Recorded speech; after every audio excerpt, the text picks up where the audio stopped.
সবাই মুরগিওয়ালা বলেই ডাকে এখন। এইটা হলো ব্রাহ্মা জাতের মুরগি, এটার উৎপত্তি আমেরিকাতে মাংসের জন্য উৎপাদন করা হয়েছিল। পরবর্তীতে এটা শৌখিন মুরগির ক্যাটাগরিতে দিয়ে দেওয়া হয়।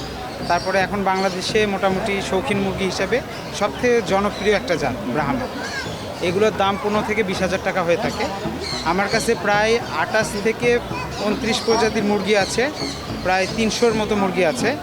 আর আমি এই মুরগির পালন শুরু করেছিলাম, আমি একজন স্টুডেন্ট, পড়ালেখার পাশাপাশি করোনার সময়ে আমুক থেকে 2,000 টাকা ধার নিয়ে শুরু করেছিলাম। এখন পর্যন্ত আমার খামারে প্রায় 12 জন আমার এখন সদস্য আছে। বেকার যুবকের কর্মসংস্থান করে দিতে পেরেছি এই খামার থেকে। আর এখন পুরোপুরি এটা কমার্শিয়াল হয়ে গেছে। আমরা বাংলাদেশের প্রথম বিদেশি মুরগির ব্র্যান্ড। আমাদের প্রায় এখন পর্যন্ত ফেসবুক ফলোয়ার প্রায় 1 লাখ অতিক্রম করছে। অ্যান্ড আমাদের ইউটিউব চ্যানেল আছে, রিসেন্টলি আমরা ওয়েবসাইট খুলেছি। আর আমাদের পুরো বাংলাদেশে গ্রাহক 4 থেকে 5,000 গ্রাহক আছে যারা প্রতিনিয়ত আমাদের থেকে মুরগিগুলো নিচ্ছে।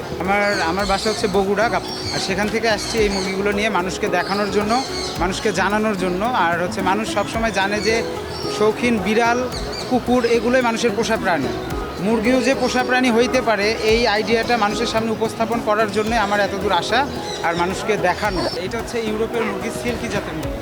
হ্যাঁ, বাংলাদেশের সব থেকে জনপ্রিয় এবং আমাদের খামারে সব থেকে বেশি বিক্রির মুরগি হচ্ছে সিল্কি। দাম যেমন কম, মানে এইটা যদি 15 থেকে 20,000 টাকা, এটা হচ্ছে আপনার 8 থেকে 12,000 টাকার মধ্যে হয়। আমার টার্নিং পয়েন্ট ছিল এই মুরগি, আমি এখান থেকেই শুরু করেছিলাম। তারপরে এখন অনেক মুরগি আছে, যেখানে আমার একটা স্বপ্নের একটা ফার্ম হাউস একটা করব, সেখানে কম্বাইন্ড সব এক্সোটিক অ্যানিমেল নিয়ে কাজ করার চিন্তা ভাবনা আছে।